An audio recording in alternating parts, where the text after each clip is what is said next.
मधुमक्खी इंसान को डंक मारने के बाद तुरंत ही क्यों मर जाती है, जबकि वह दूसरे कोई कीड़े को डंक मारती है तब क्यों नहीं मरती? क्या इंसान के शरीर में कोई ऐसा तत्व मौजूद है जिससे मधुमक्खी मर जाती है? आइए जानते हैं मधुमक्खी के मरने के पीछे का रहस्यमयी विज्ञान। मधुमक्खी की यह बात हम 3 स्टेप में जानेंगे। पहले स्टेप में जानेंगे कि शहद कैसे बनता है। दूसरे स्टेप में जानेंगे कि मधुमक्खी के छत्ते में मोम कैसे बनता है और कौन बनाता है।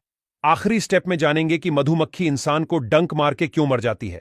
ये तीनों स्टेप पसंद आए तो पेज को फॉलो जरूर कर लेना। स्टेप 1, आइए जानते हैं कि शहद कैसे बनता है। शहद बनने की क्रिया बहुत ही अद्भुत और किसी जादुई करिश्मे से कम नहीं है। सबसे पहले फील्ड वर्क करने वाली मधुमक्खियां फूलों से नेक्टार को इकट्ठा करती है। नेक्टार फूलों में पाया जाने वाला एक मीठा तरल पदार्थ होता है। नेक्टार को अपने मुंह में लेकर जब फील्ड मधुमक्खियां छत्ते में वापस आती हैं, तब वे नेक्टार को दूसरी वर्कर मधुमक्खियों के मुंह में ट्रांसफर करती हैं। फिर यह वर्कर मधुमक्खी तीसरी वर्कर मधुमक्खी के मुंह में नेक्टार देती है।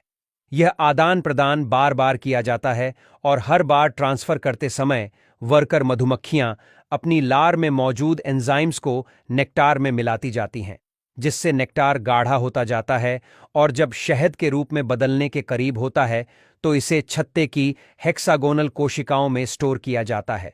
स्टेप 2, अब जानते हैं कि छत्ते में मोम कैसे बनता है और कौन बनाता है। मधुमक्खी के छत्ते में मोम केवल युवा वर्कर मधुमक्खियां बनाती हैं। ये मधुमक्खियां आमतौर पर 12 से 18 दिन की उम्र में ही मोम उत्पादन शुरू करती हैं। दरअसल मधुमक्खी के पेट के निचले हिस्से में 8 मोम की ग्रंथियां होती हैं, जो मोम के छोटे छोटे टुकड़ों का निर्माण करती हैं। लेकिन यह मोम उस समय पतला और सख्त होता है जिसको मधुमक्खी अपने मुंह में चबाकर नरम करती है। नरम मोम का उपयोग करके मधुमक्खियां छत्ते की हेक्सागोनल कोशिकाएं बनाती हैं।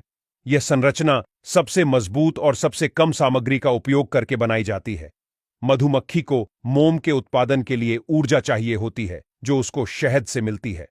आमतौर पर 1 किलोग्राम मोम बनाने के लिए मधुमक्खियों को लगभग 6 से 7 किलोग्राम शहद की आवश्यकता होती है। सोचिए कि मोम बनाने में कितनी मेहनत और ऊर्जा लगती है। अब जानिए कि मधुमक्खी इंसान को डंक मारने के बाद क्यों मर जाती है। दरअसल मधुमक्खी डंक मारने से नहीं, लेकिन उस दौरान होने वाली समस्या से मरती है।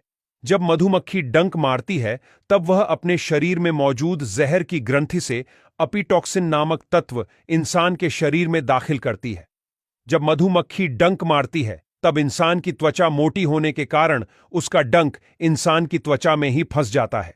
दूसरी ओर डंक मारने के बाद मधुमक्खी अपने शरीर को इंसान के शरीर से अलग करने की कोशिश करती है, लेकिन डंक त्वचा में फंसे होने के कारण आसानी से बाहर नहीं निकल पाता है और खिंचाव के कारण मधुमक्खी के शरीर के कुछ हिस्से, पाचन के अंग और मांसपेशियां टूट जाती है और मधुमक्खी का डंक इंसान के शरीर में फंसा रह जाता है। यह घटना इतने माइक्रोसेकंड में होती है कि खुद मधुमक्खी को और इंसान को भी इसका पता नहीं चल पाता।